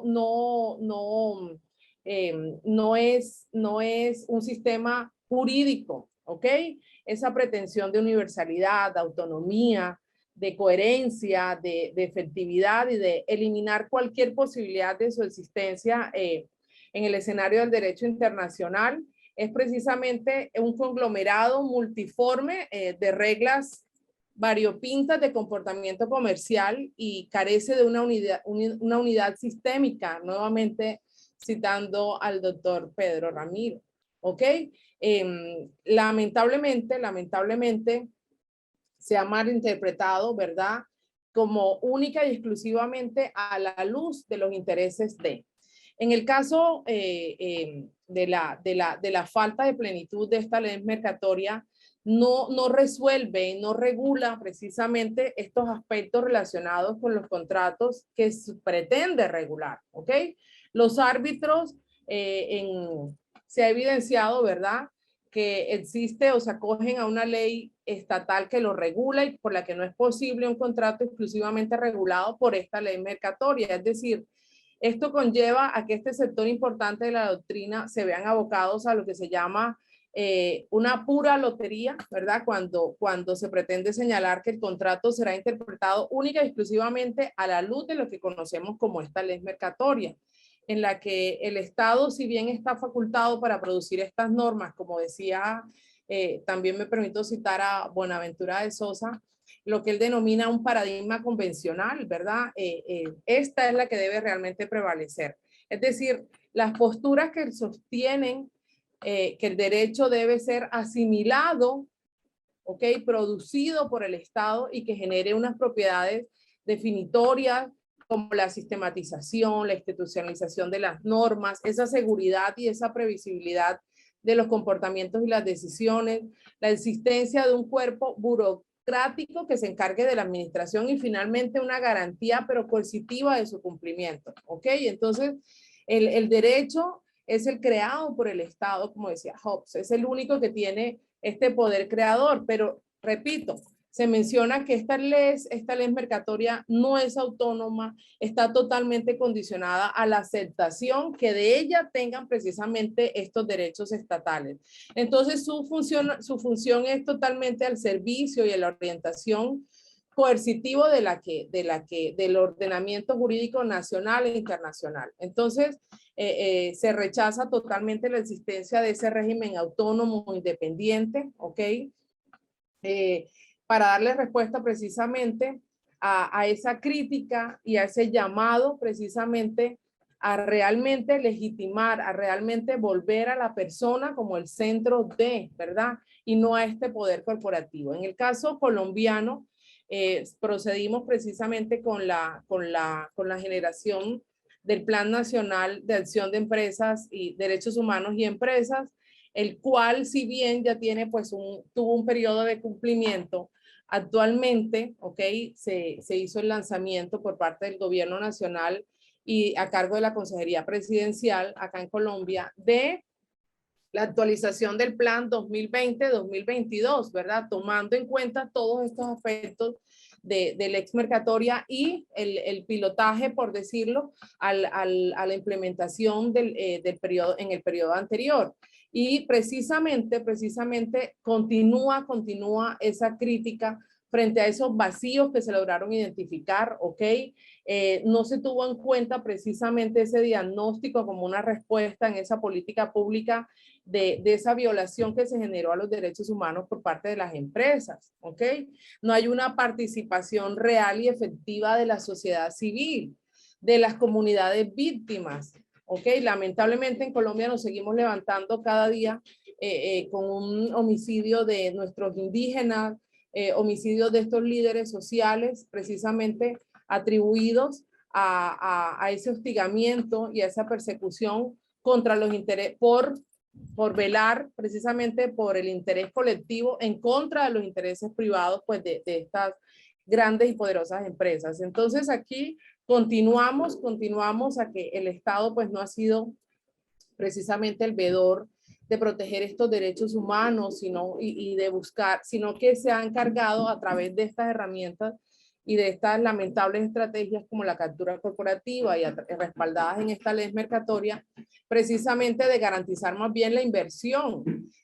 Hablamos que la pandemia, en Colombia decimos, bueno, la pandemia fue un detonante más para la violación de estos derechos humanos y aún más frente al llamado de esa reactivación económica, bueno, ¿cuál va a ser precisamente esa apuesta de las empresas con este enfoque de derechos humanos? Si realmente van a tomar en cuenta todo estas vulneraciones y todo este llamado que se ha hecho desde la sociedad civil, desde las organizaciones no gubernamentales, ambientales, sociales, precisamente para que se dé realmente un abordaje participativo y donde realmente se dé precisamente un aporte desde el llamado al enfoque de los derechos humanos, ¿ok? Proteger el espacio idóneo precisamente para estas reparaciones integrales, ¿verdad? Con este enfoque preventivo hacia las mismas. Les repito, lamentablemente no se ha evidenciado ni un diagnóstico, ni una mirada al contexto también desde los territorios. Entonces, en todos los análisis que hemos hecho, se evidencia precisamente esa ausencia de la participación pública, la efectividad de información oportuna, accesible, completa. Entonces, si bien el plan se construyó en este caso con la participación de empresas, comunidades y de la sociedad civil, así como una concertación, precisamente la falla sigue siendo estos mecanismos y estas metodologías para ese proceso participativo, precisamente para esa reparación, ¿ok? No se ha tenido cuenta de los tiempos, de los lugares, de las personas y las organizaciones que acudieron precisamente a estos espacios en busca precisamente de una voz para ellos. Entonces, aquí nuevamente, uniéndonos pues a los compañeros, el llamado a esas herramientas y a esos escenarios realmente, más allá de soft o hard ley, es precisamente cuál va a ser el espacio para que se reconozca precisamente un instrumento como un mecanismo idóneo para la protección de los derechos humanos, ese avance, ¿verdad?, de parte de, en este caso de Colombia, en el cumplimiento de estas obligaciones internacionales en la materia, exhortando precisamente a replantear esa postura que se ha lamentablemente demostrado de manera negligente y que se puedan adoptar los correctivos necesarios para ajustarnos al plan y, repito, unidos precisamente a la consecución y al logro de este tratado jurídicamente vinculante, que si bien, como lo decía el profesor Pedro Ramiro, no es una sola norma, ¿verdad? Es un conjunto de normas, es un conjunto, precisamente estamos hablando de ese ordenamiento jurídico global, ¿verdad? Más allá, el que nos va a permitir que existan estos mecanismos de control, mecanismos regionales, nacionales, locales, para poder respaldar precisamente para poder respaldar nuevamente invertir la pirámide, reconocer nuevamente que todos somos iguales, esta igualdad de los derechos, ¿verdad? Reconocer que realmente esta producción normativa debe tener un altruismo a la hora precisamente de velar por los intereses de todos en el contexto internacional, tal como sucedía, ¿verdad? Necesitamos crear esta interacción entre los particulares, las empresas, la sociedad civil, de la mano con un mejor escenario de normas para este comercio internacional, ¿ok? Entonces, desde aquí precisamente ese aporte y esa mirada a favor de la concertación de los intereses de todos exactamente por igual. Entonces, muchísimas gracias. Este ha sido pues nuestro panel en donde le cedemos la voz ahora a nuestros asistentes, a nuestros participantes y nuevamente pues aquí tenemos todo el equipo. Manuela, muchísimas gracias. Por aquí observo esa... Verônica, como vai? Muy bien. Gostaria aqui só de tomar Hola, Verónica, ¿qué tal? Solo quisiera saludar a todos y todas que nos están viendo. Al inicio no pude saludarlos. Hola Pedro, Charlotte, Pablo, Verónica, muchas gracias por la participación de todos, por la contribución. Sé que hay preguntas en el chat, entonces no voy a tomar mucho tiempo, solo quisiera hacer un comentario. Quizá relacione esta mesa con la que vamos a tener a la noche sobre sistema de justicia y el sistema de justicia para la garantía de los derechos humanos en ese terreno democrático, como una de las manos del Estado también, y toda esa realidad latinoamericana que vivimos hoy y que observamos también algunos temas relativos a reparaciones de derechos humanos, el judiciario contestando mucho más a favor de las empresas en detrimento de los que son afectados por las violaciones. Pero mi comentario es que me parece muy importante en la disputa del tratado, no sé si están de acuerdo conmigo, obviamente es un tema de monitorear, controlar, buscar coerción para la violación de las empresas, estableciendo primero obligaciones a las empresas que son transnacionales, luego buscar los mecanismos más efectivos de reparación, monitoreo y reparación de las empresas transnacionales por violaciones de los derechos humanos. Pero creo que hay algo que dialoga mucho con lo que dijo Charlotte, Pedro y todas y todos ustedes, que es un tema de poner la empresa en otro lugar, sacar a esa empresa de ese lugar de agente de desarrollo, que es el discurso más fuerte en las Naciones Unidas, que es instrumentalizado y de cierta manera reafirma la validez de los principios orientadores de la lex mercatoria también, ¿no? Como en su totalidad, pero justamente no se logra establecer que la empresa es violadora de derechos humanos, que la empresa tiene obligaciones, no se logra avanzar efectivamente con esa agenda. Entonces creo que lo que está por detrás efectivamente de toda esa lucha como un gran obstáculo, que hoy se habla de luchas en narrativa, es la remoción de la empresa de ese lugar no racional, neutro, dentro de una creatividad que en última instancia sigue una racionalidad no partidaria, sin interés, una lógica que se tiene que preservar, sobre todo para el sur global, que obviamente ha comprado todo ese paquete de atracción de inversión directa. Y se hace más difícil aún, pues los conservadores, gobiernos conservadores reforzaron esa lógica que no es específica de esos gobiernos, ya viene de hace más tiempo, pero está siendo reforzada ahora. Y creo también, y bueno, es poco polémico, pero el discurso del desarrollo me parece también que son críticas de una desviación desde la declaración de la ley de desarrollo hasta acá, que había la cuestión de los pueblos que se pierde, porque lo que perdemos en ese sentido, porque vamos generando una escala de desarrollo comparativo que saca de esa mirada internacional un espíritu de colectividad, solidaridad, y empieza la discusión. Brasil está un poco mejor que África, Brasil no es Venezuela, Brasil no es Ecuador. Puede incluso empeorar la situación. Y no nos damos cuenta de cuál fue la gran trampa. Todos estamos vinculados a ese capitalismo global internacional. Entonces estaríamos juntos en eso. Y nos ponemos en ese escalón, estamos un poco mejor.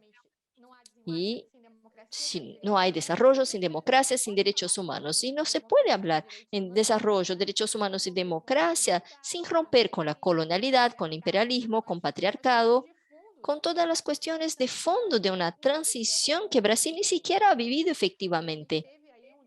Hemos tenido un discurso de neodesarrollo, desarrollo, grandes ganancias, pero observamos cómo ha sido fácil ese retroceso. Bueno, simplemente seguimos dependientes de commodities como cualquier otro país, y eso en el sur global se convierte en un gran mecanismo de reposicionamiento de una lógica política que se puede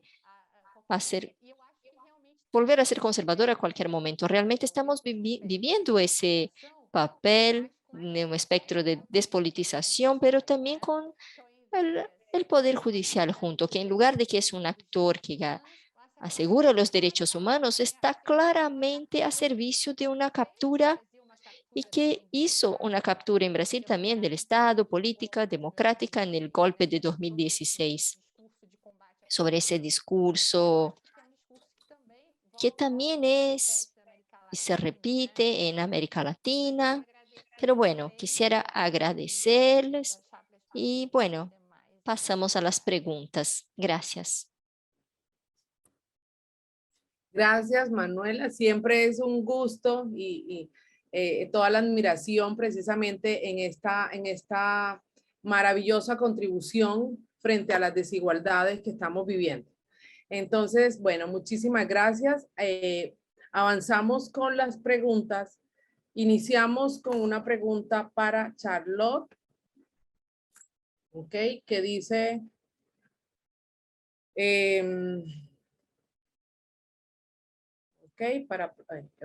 dice, bueno, Charlotte la contestó, pero si nos quiere compartir, por favor. Por acá hay una pregunta que decía, ¿se puede aplicar la lógica planteada a los objetivos de desarrollo sostenible y otras iniciativas voluntarias, en el sentido de que las empresas eligen cómo beneficiarán a la sociedad y contribuirán a la construcción de una imagen positiva de la empresa, aunque no sea un medio eficaz de desarrollo?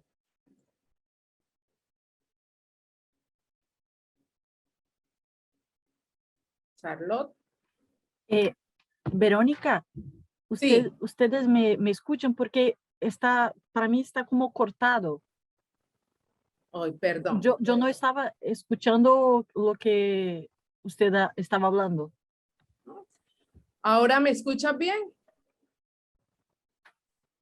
Creo que sí. He cambiado acá mi red. Creo que es acá. Bueno, ok. La pregunta es la siguiente. ¿Se puede? Ahora sí, ahora sí. Ahora sí, perfecto. Bueno, entonces la pregunta realizada, ¿se puede aplicar la lógica planteada a los objetivos de desarrollo sostenible y otras iniciativas voluntarias? En el sentido de que las empresas eligen cómo beneficiarán a la sociedad y contribuirán a la construcción de una imagen positiva de la empresa, aunque no sea un medio eficaz de desarrollo. Bem, assim como a Bueno, Manuela... bien como trajo Manuela. Muy bueno hablar contigo, Manuela. Bien como ella lo trajo, los objetivos del desarrollo sostenible, toda esa construcción que se hace dentro de Naciones Unidas, es una discusión que tiene mucho que contribuir con la temática, sobre todo con el tratado vinculante para las empresas. Entonces hace falta que hagamos una reflexión sobre el significado del discurso que está por detrás. ¿Qué es ese desarrollo? ¿Desarrollo para quiénes? ¿Qué es lo que está por detrás? Realmente hoy es un momento de discutir cuál es el significado, o sea, la racionalidad que está por detrás de ese desarrollo. Es un desarrollo sostenible, pero ¿para quién? ¿Para qué países? ¿Para qué personas? ¿Y sostenible en qué medida? ¿Respetando culturas o sostenible desde una óptica norte-sur? Creo entonces que es una ganancia estar discutiendo objetivos del milenio, objetivos de desarrollo sostenible, pero tenemos que ver hasta qué punto ese desarrollo no es una reproducción de lo que ya se hizo, de las lógicas patriarcales, de las lógicas coloniales, de las lógicas que vienen reforzando cada vez más la subordinación de otras maneras, con otros discursos, como vemos en cuanto a la corrupción, con relación a los derechos humanos, con respecto al medio ambiente. Entonces, el papel de los movimientos sociales y de la sociedad civil y de la academia de hacer esa disputa del significado para que no sea una forma más de reproducción de la subalternización. No sé si logré, si todos pudieron comprender. Bueno, todos están utilizando la interpretación. Sí, sí, no te preocupes. Muy bien. Muchas gracias. Si alguien desea tomar el uso de la voz, si alguien desea tomar la palabra para hacer su pregunta, bienvenidos. No sé si, por ejemplo... Eu penso que há perguntas em chat, Verônica, uma sobre princípios orientadores. Sí. Eu penso... Ay, Manuela, qué pena. ¿Me puedes colaborar? Porque creo que también yo tuve problemas con él. Creo que estuve unos minutos con comunicación mala. Entonces, si me puedes colaborar, por favor, con otra pregunta, por favor, Manuela.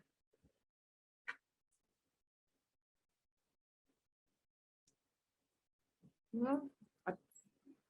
Porque acá tenemos una pregunta de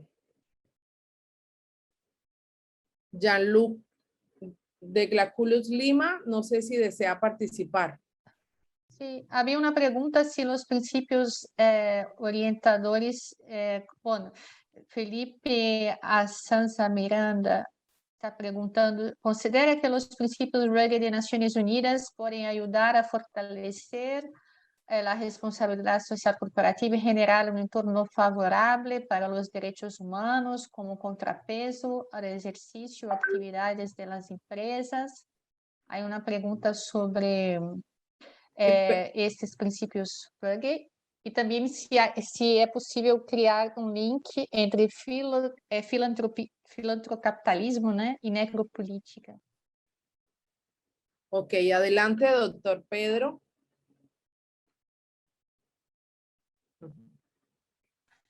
Sí, voy a responder. Bueno, sobre la cuestión de los principios rectores. ¿Se me escucha? ¿Todo bien, no? Perfecto, sí. Vale.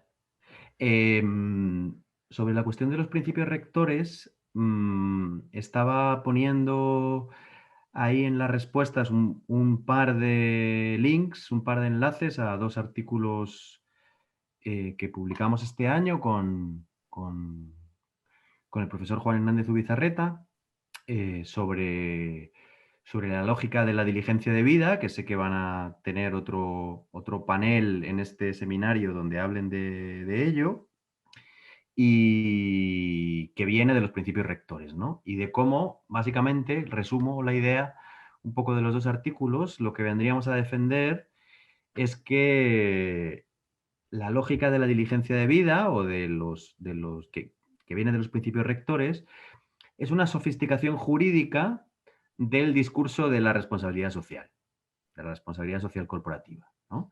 Es un discurso mejor elaborado. El discurso de la responsabilidad social corporativa al principio estaba muy basado en la idea de voluntariedad.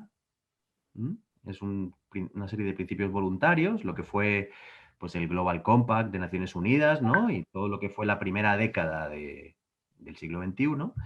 Pero en la segunda década, viendo las insuficiencias de la responsabilidad social que eran manifiestas y viendo que el greenwashing y el marketing empresarial no era suficiente para tapar pues, los grandes escándalos y las grandes tragedias asociadas a los abusos empresariales, la tragedia del Rana Plaza de Bangladesh, la mayor de todas, ¿no? Bueno, digamos que ahí viene todo el trabajo del profesor Raggi en Naciones Unidas para intentar, bueno, pues eso, esa sofisticación jurídica que le dé un poquito más de armazón teórico a la responsabilidad social y que no esté tan basada en la idea de voluntariedad como en la idea de unilateralidad, que es lo que viene ahora a ser la diligencia de vida, ¿no? No es voluntaria, es vinculante, es una norma obligatoria para que impulsan los estados y que pueden impulsar los estados incluso en el plano internacional. Ahora la Unión Europea está a punto de sacar una directiva sobre diligencia de vida. El tratado en Naciones Unidas lleva camino de parecerse mucho a esa regulación europea sobre diligencia de vida. Cada vez está más vinculada a ese concepto. ¿Y qué quiere decir este concepto sobre todo? Pues quiere decir que obliga a las empresas a tener planes de riesgos en los que se prevenga sobre la cuestión de los derechos humanos, se prevenga sus impactos sobre los derechos humanos. Pero no tiene órganos, instrumentos, mecanismos de carácter público, ni por supuesto sanciones, posibilidad de sanciones, para exigirles jurídicamente a estas empresas responsabilidades en caso de seguir cometiendo abusos sobre los derechos humanos. Por poner un ejemplo, si una empresa como Inditex, Zara y demás, ¿no? La mayor compañía de textil española y una de las mayores del mundo, resulta que tiene un taller clandestino en el norte de Marruecos, en la ciudad de Tánger. Y en ese sótano donde trabajan decenas de trabajadoras marroquíes cosiendo para Zara, hay una inundación y mueren 28 trabajadoras, como pasó en febrero de este año, y apenas se ha conocido, pero trabajan para una subcontrata de Inditex. Si Inditex mañana tiene un plan de riesgos muy bueno y muy bonito y muy verificado por consultoras privadas de todo el mundo, que cumple con todos los estándares de la Directiva Europea y puede que del futuro tratado o acuerdo marco internacional o lo que salga de Naciones Unidas, que no tiene pinta que vaya a ser nada muy radical, cumple con todo eso. ¿Se le va a poder exigir jurídicamente algo a la matriz española, a la sede en España de esa compañía por sus abusos en el norte de Marruecos? Pues nosotros pensamos que no. Nosotros pensamos que con la regulación sobre diligencia de vida en la mano no vamos a poder exigirle jurídicamente nada a la compañía. Luego los abusos, luego el modus operandi que está en la raíz de los beneficios empresariales, que se basa en la explotación, en la precariedad, en la discriminación, en la desigualdad, etcétera, va a seguir funcionando. Por eso, digamos, entendiendo, lo dije muy rápido y de pronto en los artículos lo explicamos con más detalle, ¿no? Podría haber algunas interpretaciones de la diligencia de vida que no fueran tan declarativas como la que estoy diciendo, ¿no? Podría haber una diligencia de vida, no, digamos, el marco de diligencia de vida no sería el que nosotros defenderíamos, ¿no? Nosotros defenderíamos auditorías públicas, controles ciudadanos, una normativa internacional que cubra el hueco que hay en el derecho internacional respecto a las empresas transnacionales, que solo tienen la legislación nacional para poderlas controlar, y cómo controla uno a una empresa que tiene su sede en Madrid, opera a través de una empresa pantalla en Holanda, luego un paraíso fiscal en las Islas Caimán y finalmente tiene una filial en Colombia. ¿Con qué legislación nacional se juzga esa empresa? Pues ahí hay un hueco, ¿no? Claramente, hay una falla en el mecanismo. Por lo tanto, necesitamos esas normas internacionales, ¿no? Está claro que por ahí va la cosa. Pero sobre todo para que se rompa esa idea del velo corporativo, ¿no? Esa idea de que la empresa matriz y la empresa filial o las proveedoras son formalmente sociedades distintas. En realidad son diferentes patas de un mismo centro corporativo, ¿no? Y la casa matriz, la empresa, el centro de decisión económico es el que tiene que responsabilizarse por los abusos de sus actividades, ¿no? Entonces, bueno, por ahí es por donde irían las reclamaciones que le hacemos. Y como digo, incluso no siendo nuestro marco el de la diligencia de vida, aún así podría aceptarse que haya interpretaciones de la diligencia de vida de un cierto carácter fuerte. Por ejemplo, en Suiza ha habido una iniciativa para incluir en la Constitución un nuevo articulado en el que se tipifiquen las obligaciones extraterritoriales de las empresas que tienen la matriz en Suiza. Se perdió por muy poco, en noviembre del año pasado, noviembre-diciembre del año pasado, ese referéndum. Se ganó por población, pero se perdió por cantones. Saben que Suiza se divide en cantones. Y no salió adelante, pero digamos, y estaba basado en la diligencia de vida. Pero si uno, aún aceptando ese marco, si uno pone esos planes de riesgos para las empresas, pero luego quien controla esos planes de riesgos es una instancia pública, es una instancia multipartita, donde están representados los sindicatos, las universidades, las organizaciones sociales, incluye una serie de sanciones. El plan de riesgos no es las tablas de la ley, no es las tablas de la ley, no es el único documento, sino que a su vez se puede comparar con otros documentos y demás. Bueno, pues podría haber interpretaciones incluso de la diligencia de vida que fueran un carácter fuerte, ¿no? Pero eso no es lo que está pasando con la directiva europea y no tiene pinta que va a ser lo que pase con el tratado, ¿no? Por lo tanto, en toda esta evolución de los principios rectores, y termino, nosotros lo veríamos, y ya digo, le remito a los artículos porque aquí no me puedo extender mucho más, lo vemos más como un tapón, como un freno a la posibilidad de exigir normas vinculantes que como un avance, ¿no? Desde nuestro punto de vista sería más un retroceso que un avance. O sea, digamos que es mejor un no acuerdo que un mal acuerdo. Un mal acuerdo, unos principios rectores, por muy sofisticados jurídicamente que estén, van a significar que se dejen en un cajón, que se impida, que se tapone la posibilidad de tener normas vinculantes por mucho tiempo. esa pelea es la que tenemos que dar ahora. La correlación de fuerzas ahora mismo no es favorable. Tenemos bastantes posibilidades de, bueno, pues de no salir ganadores de esa pelea, pero esa pelea tenemos que darla en los espacios de Naciones Unidas, en los espacios regionales, en mi caso la Unión Europea, en su caso espacios regionales latinoamericanos y demás, y también en los espacios nacionales. Pueden darse. Ahora mismo también aquí en España se está promoviendo en Cataluña y en el País Vasco la posibilidad de que haya centros públicos a nivel autonómico, son aquí, a nivel regional, dentro del Estado español, para que haya ese control ciudadano de las operaciones de las empresas españolas fuera de las fronteras. Es posible, digamos, técnicamente, es posible. Solamente hay que, bueno, solamente entre comillas, hay que conseguir fuerza social para defenderlo de las instituciones, ¿no? Pero está todo escrito, está todo desarrollado, hay bibliografía, hay jurisprudencia. Solo falta pues eso, la voluntad política, ¿no? Bueno, muchísimas gracias, muchísimas gracias. Lamentablemente nada más ni nada menos que la voluntad política, decimos acá también. Solo ese detalle. Mientras tanto, nosotros seguimos haciendo lo propio, lo nuestro, ¿verdad?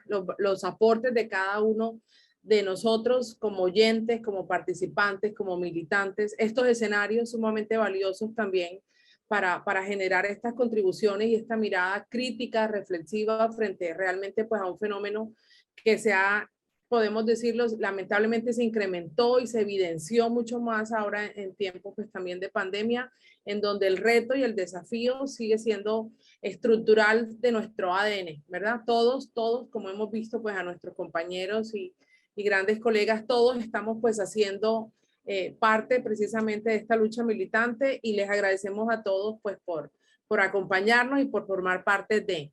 Finalmente nos queda así un minutito si alguien desea participar, alguno de los asistentes desea compartir una pregunta o algún comentario, bienvenido. ¿Alguien desea tomar la voz?